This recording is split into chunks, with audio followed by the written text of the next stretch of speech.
Commissioner Fountain, present. Commissioner Willie, See if I can get sound from her.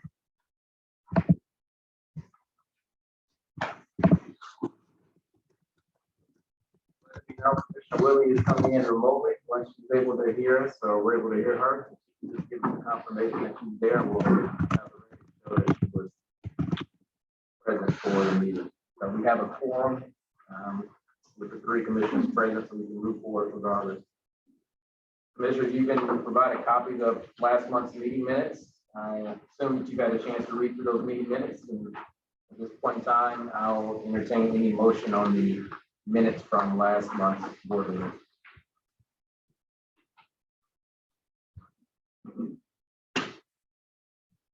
Move for approval. Commissioner Fountain move. Second. Commissioner Sullivan second. Any corrections, additions, modifications need to be made on the minutes?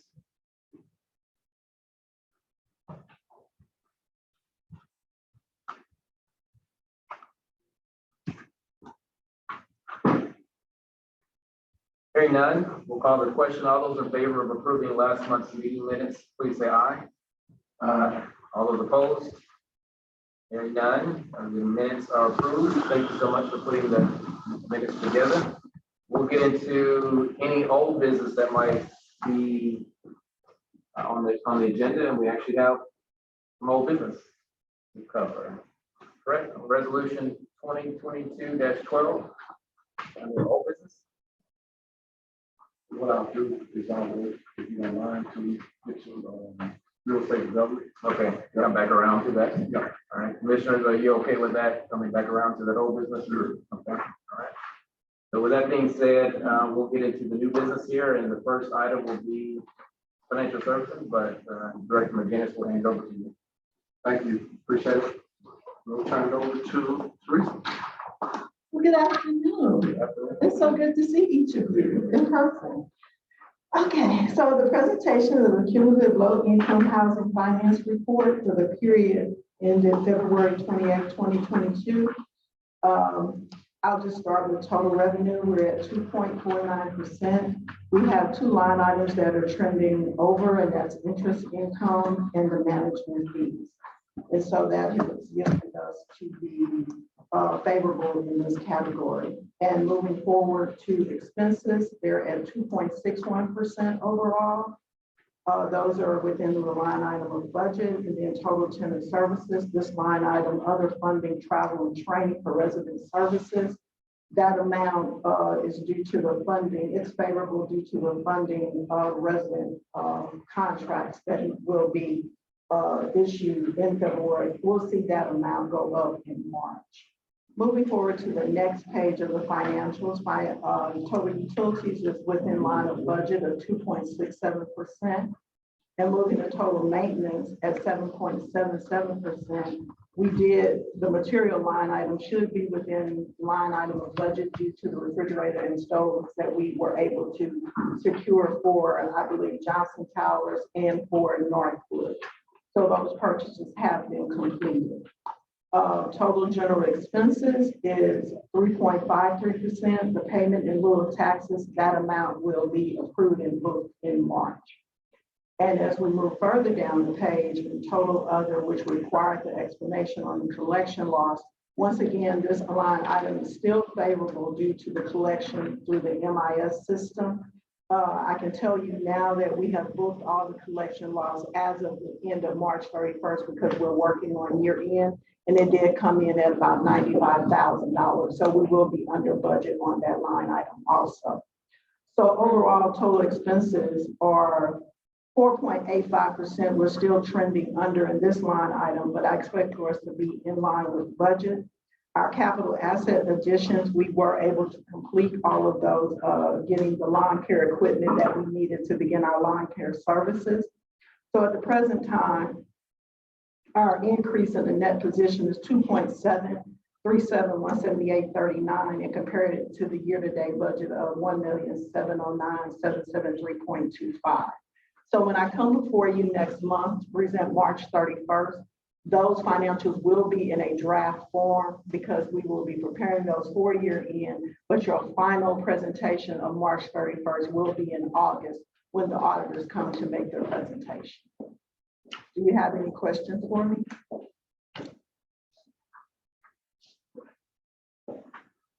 No? Okay, thank you so much. Thank you. Assisted housing. All of them.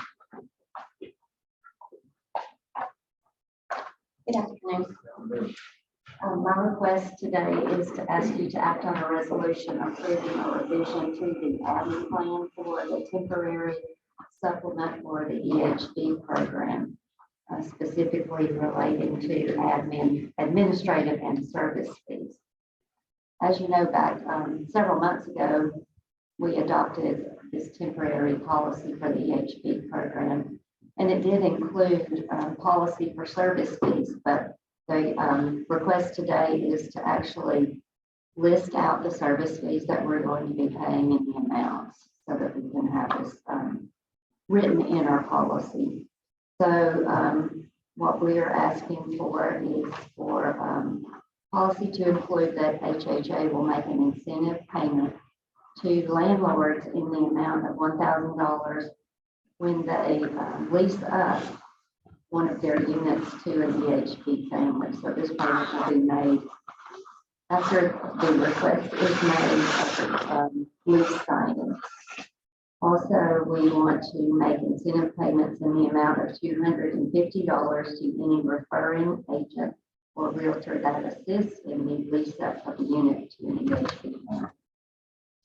We'll also pay renter's insurance up to $200 if the landlord requires renter's insurance.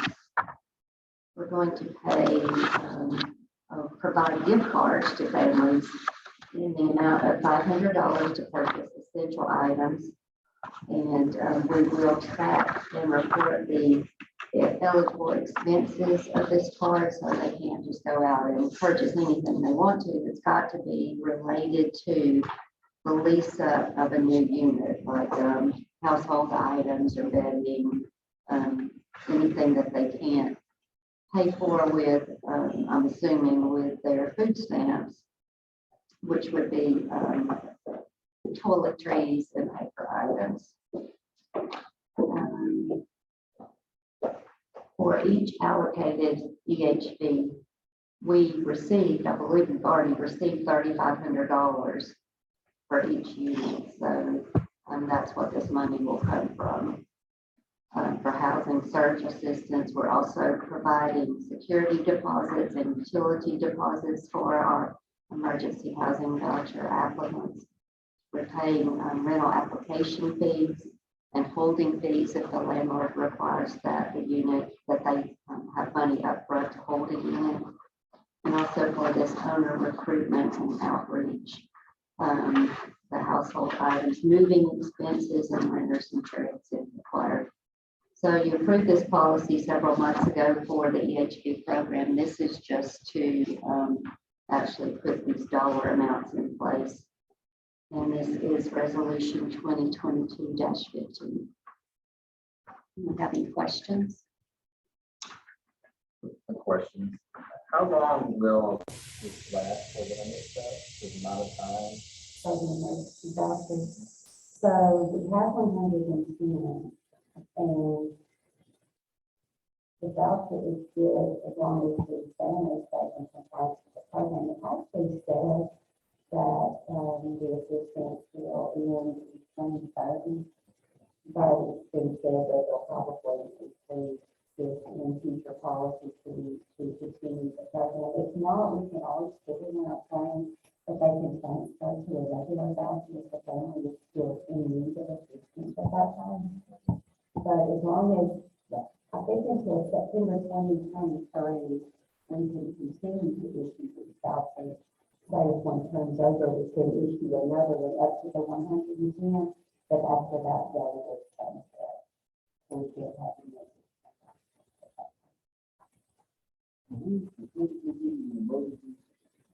Homeless families that are referred from by a homeless service provider.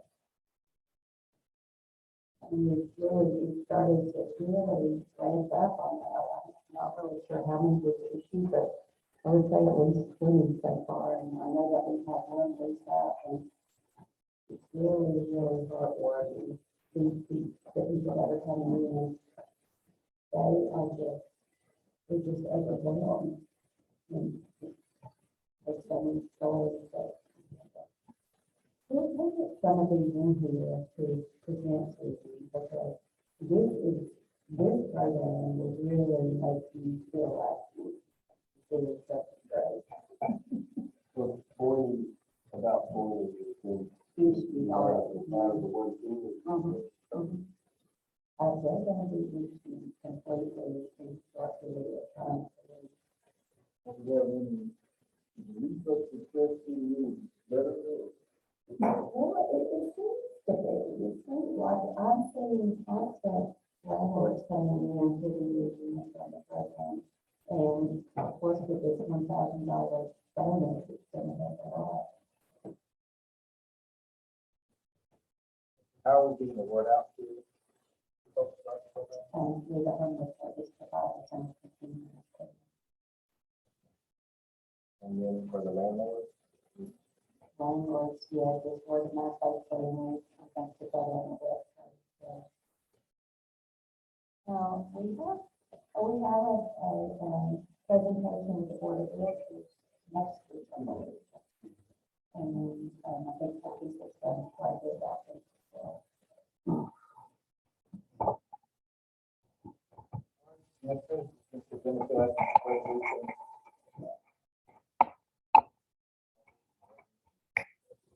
Resolution. That's 15.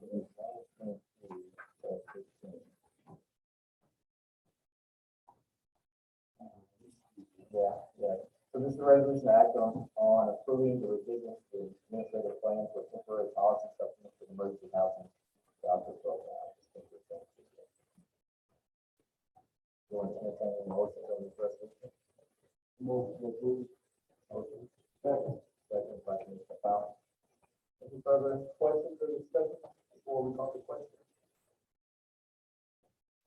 Hearing none, all those in favor of resolution 2022-15, approving the revisions to the administrative plan for the temporary policy supplement for the emergency housing voucher program, say aye. Aye. Opposed? Hearing none, resolution passes. Thank you. Thank you.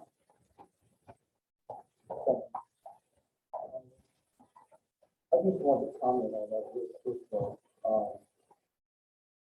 When we first received information that we could accept $110,000, there's some skepticism about us doing it because we were having a hard time with vouchers being on the street. So one of the things that we thought about was the opportunity for collaborative partnership. And with these other agencies getting involved, it would allow us an opportunity to have more people speaking about the need. And I think what's going to eventually happen, us having these partners, is going to help us with our regular life. It's going to get more people on the program and more landlords involved in what we have going on. Instead of just hearing us spreading that message, we have 23 other partners now that's a part of that continuum care. So I'm just excited about it and excited about the work that everybody's been doing to get these vouchers out, because it's definitely a need, and we're kind of leading from the front, but not necessarily hearing the voice out front. All the other agencies are included in helping us out. So I just want to continue to what you all have been doing. It's been good.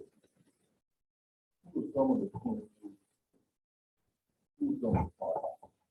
After Catholic Clinical Concern, the city, Salvation Army, Community Action. Those are the ones that pop up quickly. People who are working with folks. Sure, working with the particular population. At this time, we'll take the vote.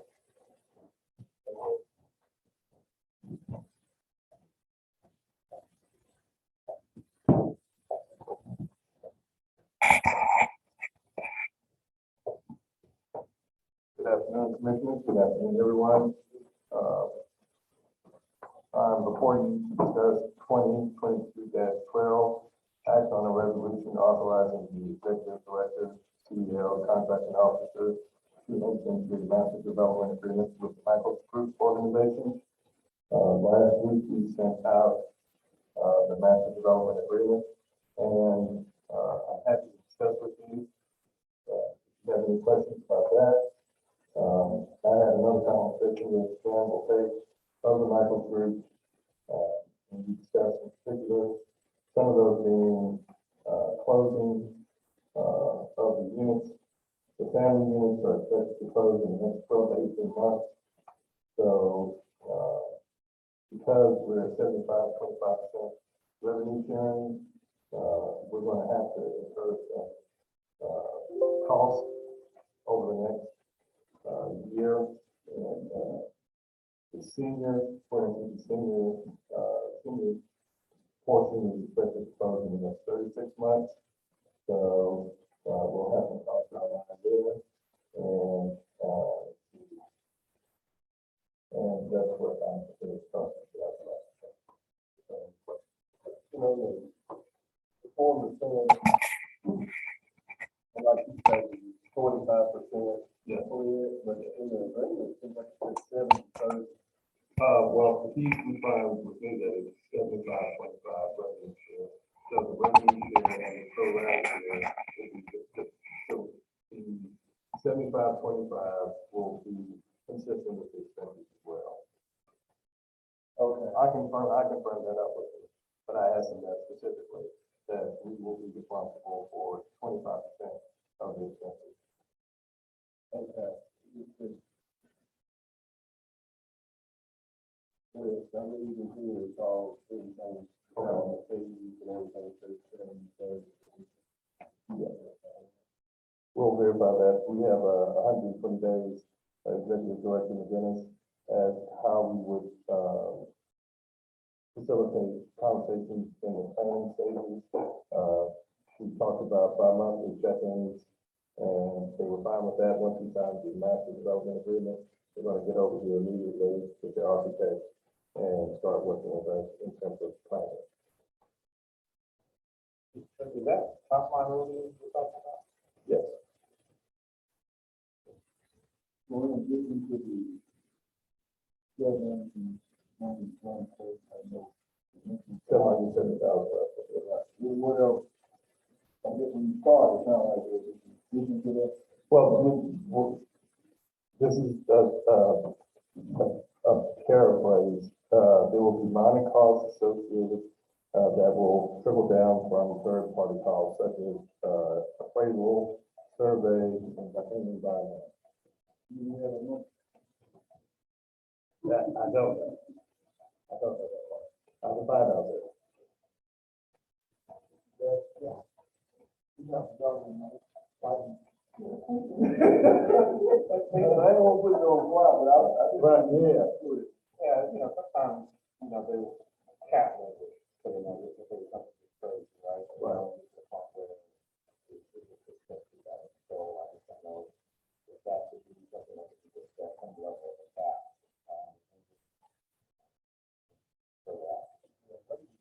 Concerns I have, I'm very enthusiastic about more policies that very much get the redevelopment. I can start it, it's only RFP committee, Mr. Salary, Mike, but I'm just a little concerned about how bad the agreement is. And we talked about this, that 120-day period, but during that period, you know, especially the making this contract. Right, incurred, but you know, because we have the final unit mix design and financing for the development to be subject to the review and approval of the authority. So that's pretty broad there. It's like we've got a lot of leeway, and if I come back and plan to negotiate, but I'm just not real clear on what we're bound to. It appears to me that we still have some room to negotiate. I mean, once we sign the agreement, we're locked into this deal and we have to act in good faith. In terms of making sure that we're doing everything we can do to affect the agreement. But, I also have the understanding from Granville that, you know, they're gonna be, receptive to whatever changes that can be made. However, if we change unit mix, if we decide to go in a different direction, then those costs that we have initially may change. So that's something that we could probably talk about, you know, with them as we move forward. I got one, I just heard this question. Yes.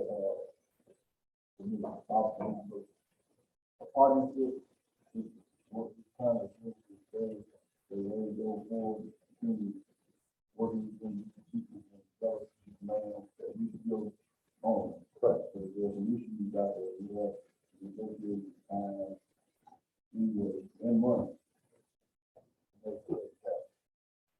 As I understand it, that's great. I mean, again, you know, we're signing an agreement to act in good faith. So we can't necessarily change all the rules after we sign the agreement. Correct. Correct. Correct. One other question I have is, I know y'all done pretty negotiating back and forth, and what was some of the main points of negotiations? Right, surplus equity, development fees and all that. Correct. The other things that you really hammer out. Well, we have, the only thing I think that still remains is the unit mix and what that looks like. Revenue sharing, all that was always said prior to the beginning of this, so, I'm sure there was no problem with that, and that seems reasonable. It's just, you know, still the final design phase is probably where we'll have some,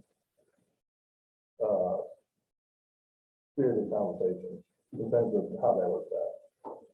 And also, whether or not we will fit some of our, PPUs on the project, we talked about that. Right. And, I think that's something that you will have through the conversation as well. That will even allow some of the traditional residents to use that project. You know, how we, what that looks like. So that's a conversation that we're gonna have. I think this is my question. I don't know if it's serious. That's why that's not much power on TV. Hopefully they can do that. But I ain't even gonna go out there and say it.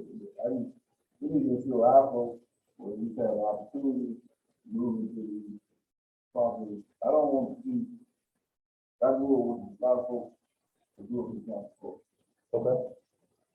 And conversations with folks is good. They, and conversations with the council, and not be the same. Should not be the same. I agree with you. Well, the moment that so that's why I feel. Was that a big point in the negotiation? 50%? I feel like it's big. That's it. Or like 80%. So I think that's something for you. Yeah, and I think that's related to some of the tax credits they want to go out. But that's how it's going to get some of their finances to move forward. And that's negotiable as well, depending on what we come back with, what government tax credits going to put out. Because I think they're going to try to do 9% instead of the 6 or 4%. And so it's just kind of based on where we are and how much building we have in that. And to your point, Executive Director, those tax credits for this year are already gone, so it's shot. So that's why, you know, our real capital deployment won't happen until 2023. So they're able to next year apply for those tax credits, which takes about a year for them to get in place.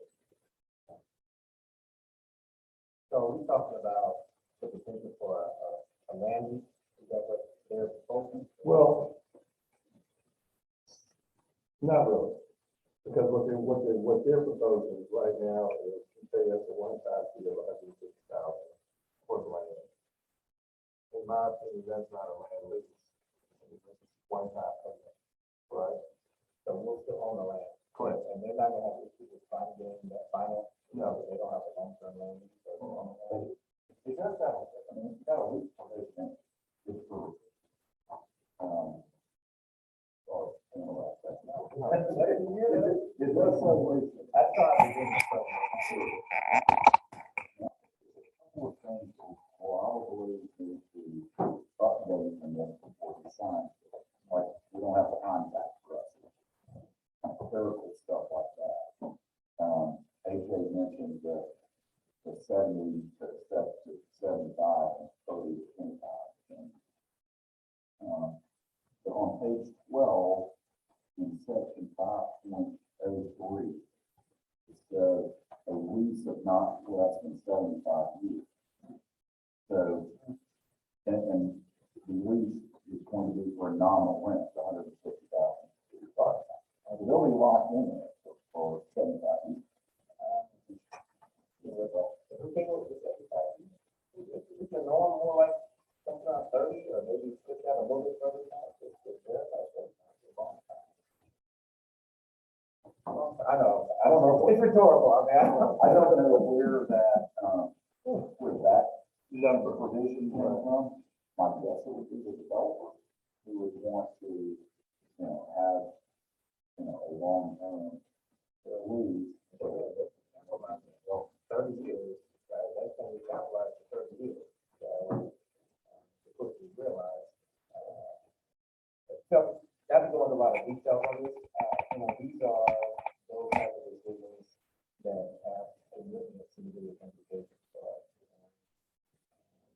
In my previous world of doing some of these things, you know, if you get them wrong, right? If someone has a 75-year lease that you sign, but if you do a development project that has a value, lifetime value of 30 years on it in order for financing, when I typically see after 30 days, things start to go downhill pretty significantly. And if things go downhill, they still have another 45 years, or 35 years. I mean, not that.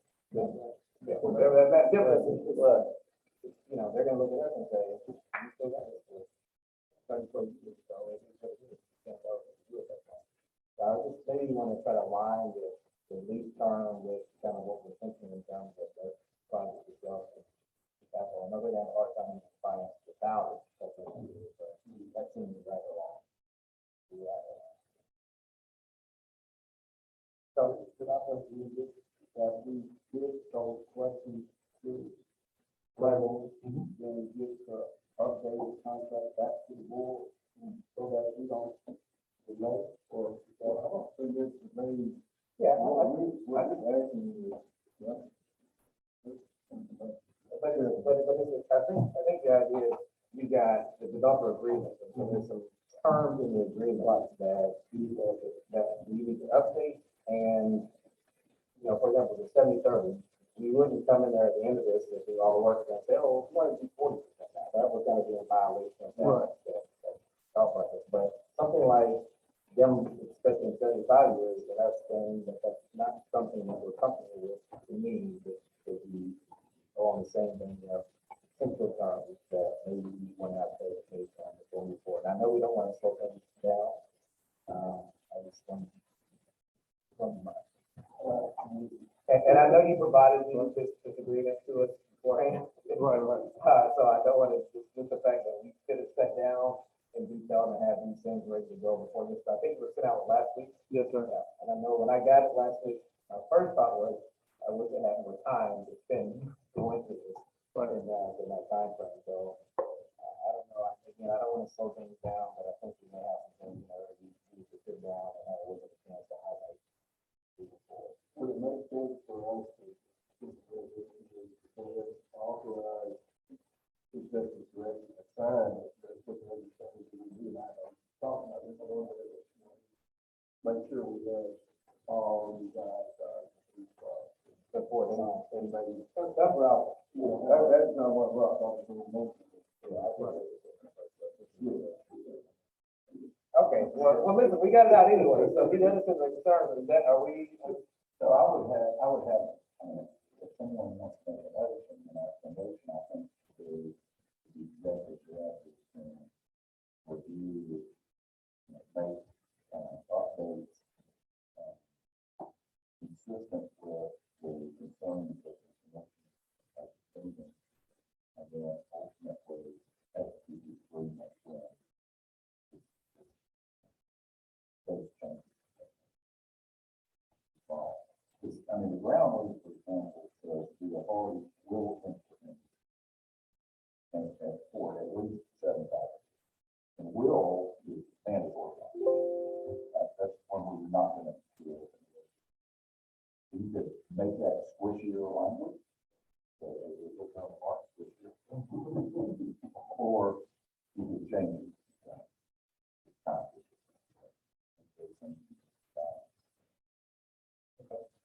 Besides that,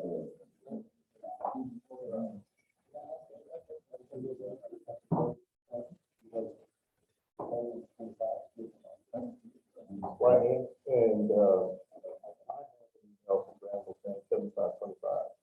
So that's documented. Well, okay, yeah, it's just, as we're having a discussion, I love the top line revenue, that makes it really nice, but I can see the expenses in there. Just make sure you compare it on the expenses and what we want.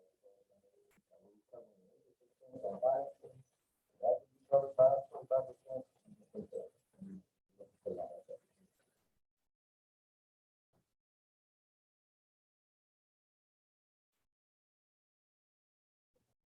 And I'll be more than happy to redo whatever. I'll do another pass on it, providing comments on whatever you're asking. All right. Anybody want to start voicing out there? I'm supposed to continue from the third meeting with the round of five.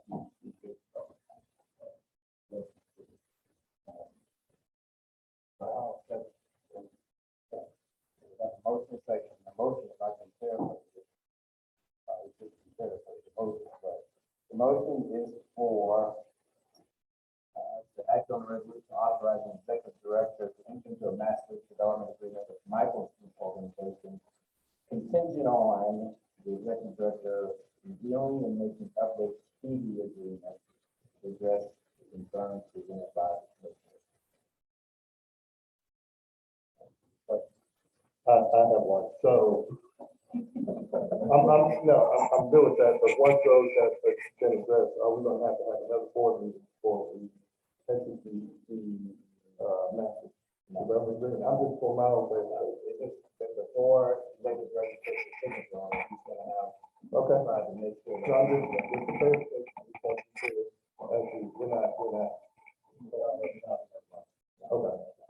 No, that's things. All right, then the motion is probably seconded. And discussion. All those in favor of the motion as stated, please say aye. Aye. Those opposed, hearing none, motion is passed. Appreciate it.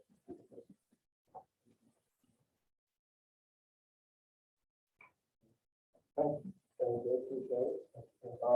I just had a couple things that I wanted to highlight before we end the meeting. One is that I want to recognize a few of our staff members who are here from our, we, one of the things that we talked about in our strategic plan was providing more opportunities to staff and staff development. And so we immediately kind of went out and started a leadership academy. And so we have some members from our leadership academy here today, and I'm just going to ask them to stand and just raise their hand. If they don't, leadership academy. And what we've been doing is really just sharing some ideas and going over board procedures and development issues. Last month, last meeting, we came out and spoke to the group about how board functions and the role of the board. And so, thought it'd be and just to let them know they are welcome to the board meetings, and, you know, like to see more staff out at the board meetings and give a chance to meet some of the board members and see how this process goes, because we have a lot of great individuals who work in the housing authority, and sometimes we don't get a chance to see it as much as I think we all need to. And so it's an opportunity for us to address that concern, and that's the key goal of ours, of promoting our work session. So they're here with us today. You know, we meet on our off days, and that's another commitment that they have to the program. We don't meet during the week when we're at our regular work hours. They come once a month and share with us on our off day on Friday. So that just kind of lets you know the level of commitment that they have.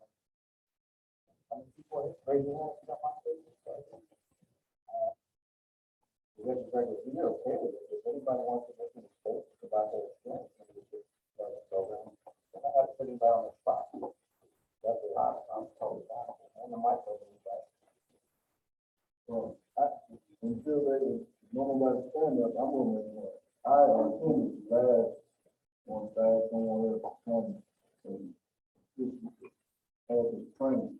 So while the rules of order and this, so what I see here is, I want to say, if I were, I consider that being a blessing, being in a position to learn with this training, because I don't understand yourself, I don't understand the people, how they move, operate, and then when you grow within what any professional organization, dealing with the folks that may be being above and around you on this day, especially involved with understanding the rules that it takes to operate in the house. I mean, actually, I'd ask everyone, candidate, for those of you that came though, there's gonna come a time where, folks around you, so, wow, they're top notch. Because of the stuff that you learn in that thing. You probably won't see it now, but I guess if this thing has been on the board for 8 years, you combine that, those two dynamics, it's gonna make it phenomenal for you and continue to access to the house. So, I just had to say it. So, it was all me. I thought it was powerful. How everybody is saying.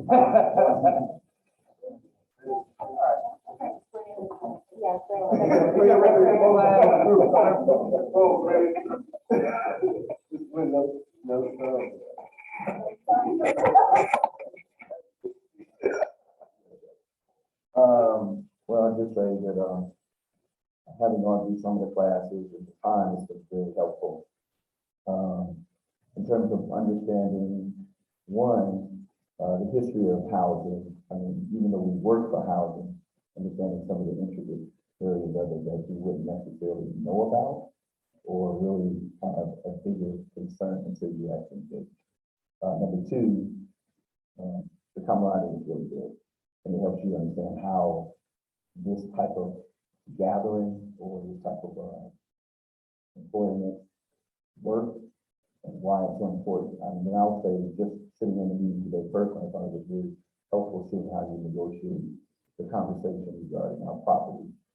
I believe if our properties are not negotiated properly, we lose.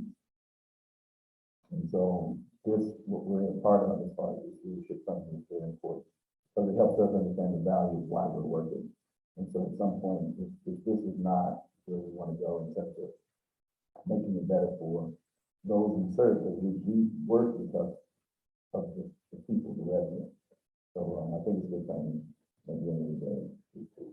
So that's my knowledge.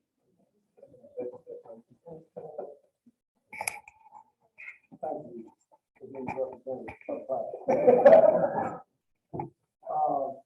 Second thing is on Thursday from 9 to 11 and from 4 to 6. From 9 to 11, we're going to be at the Calvary Center with Toyota Mazda.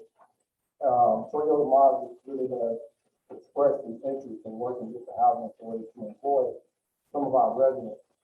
And on Thursday, we have 2 different appointments. The The one from 9 to 11 is going to be at the Calvary Dress Center. And the one from 4 to 6 is actually going to be at the church.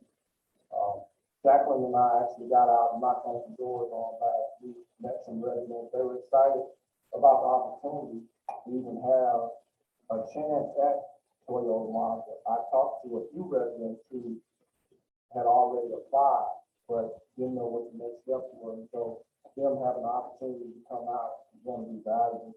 And it kind of lines up, it lines up directly with us promoting and sponsoring and making sure that our residents achieve a certain level of self-sufficiency. It lines up with our future goal number 1. I think employment is key as our residents start to navigate through housing. They're also going to need employment. So any opportunities like this, that we get an opportunity to really partner with an organization that's serious about people, then we want to do that. And they need to hire 1,200 people. So they're serious about trying to get people, and they're going to provide some daycare through an organization that they partner with. The city is looking to provide transportation and certain pickup and drop off. So it's not just going to be a housing authority, Toyota thing. The city is going to be involved as well. And it's really going to give our residents an opportunity to get a front seat at working at Toyota Mazda. Second thing I want to talk about is our board meeting in August is usually our annual board meeting. What we're going to do this year is have a mini conference. And if you have people that you want to invite to the table, just let us know. What we plan on doing is putting our organization on display that day from about 8:30 to 1 o'clock. There are a lot of people that don't know what we do. They want to know how they can get involved. And I don't think we've really opened up our doors enough to show them how they can get involved. So we've already started a list of about 100 people that we think should be at the table. We're going to get the president of FILE to come speak to us, the Public Housing Association Director Association. He's going to be there to speak to us.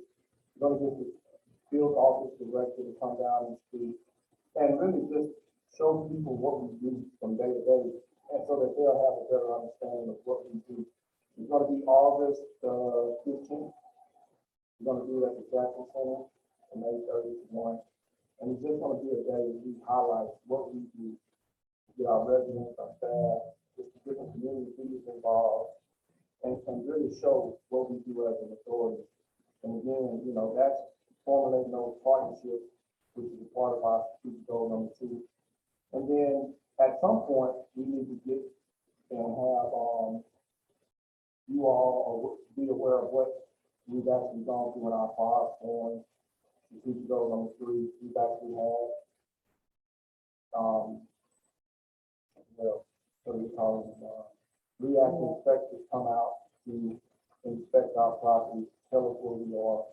And although we're standard based on the scores that we receive, I think it gives us an opportunity to look at where we are after a 2-year, I guess, removal from doing everything that we've been wanting to do because COVID trying to keep our residents and staff safe. But it also gives us a snapshot of where we can go and what we can do to be better.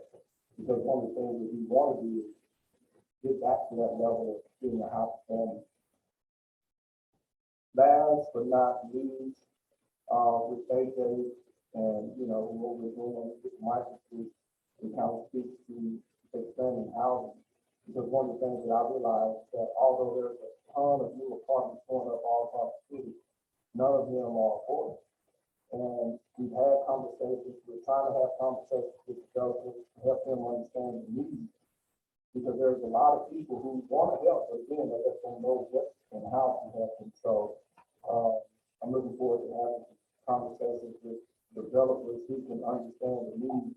And how we're getting in the door is just changing conversation from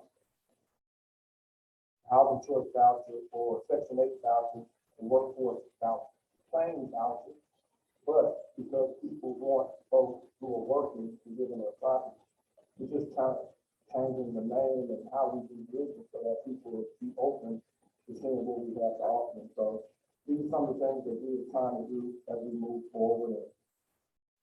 opportunities that you all have, and, you know, you think of people that you want us to go and talk to and sit down with, you're open to do that. And, that's it. And then,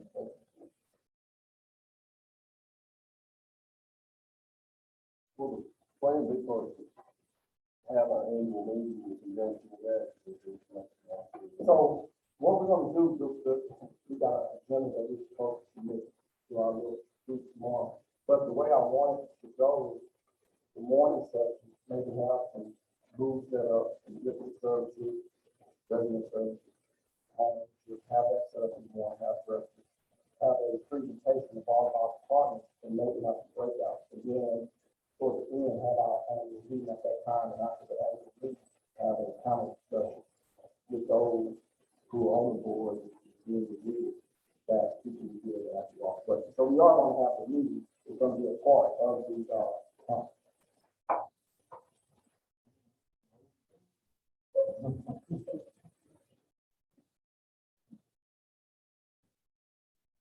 All right, let's move into any public comments that we have. Sign up for public comments. No public comments at all. Commissioner comments. Start with. We're gonna start with, Commissioner Brown. I just had a question as this outline about everybody coming to know if, we got any upstairs and when the demolition is gonna be on the, cemetery. Not yet, we have a meeting scheduled tomorrow with Hudson Utilities to finalize the plans on getting the infrastructure out so that they can actually start knocking buildings down. After tomorrow, we should know more about a time frame schedule. One of the things that kind of slow things down with this is, the office building for cemetery HHA is fed off of the same grid, so it's got to have its own autonomous service put in so that we can continue operations there. They can't kill everything until that occurs. So that's one of the things I want to nail down tomorrow, is what their plans is on getting that building done. And I'm not sure if this building is in the same boat or not, probably is. So after tomorrow, we'll have a better understanding of the time frame of Hudson Utilities getting out of the way, so the city can go ahead and actually knock it. I know these things, whenever they always ask for what their original schedule, what they said the schedule is, they were gonna be. Yeah, well, but we should know after tomorrow, we'll know more, information on Hudson Utilities to be out of that. And we prepare a statement so that we can all be on the same page. I'll send it out. What you think about when you drive by heavy and they knock it down? I would like to see that one day go.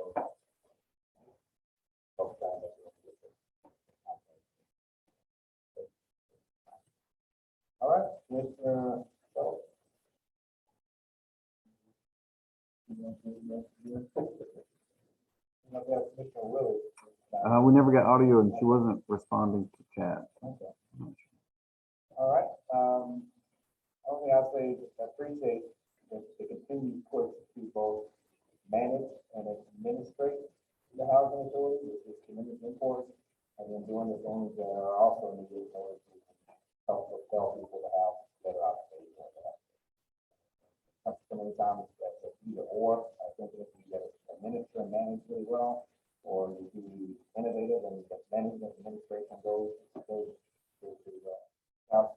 But you've got great folks here that are managing and administrating, and you've also got good folks here that are also spending part of their time that are how to going forward. Love to see that. So there are a lot of opportunities. If you love to report back numbers, you get a chance to say all that stuff like you actually get interviews, get hired, get to know. Everybody, hopefully we can see everyone again next month. And some change. explain, Mr. You okay with it to be in person next month?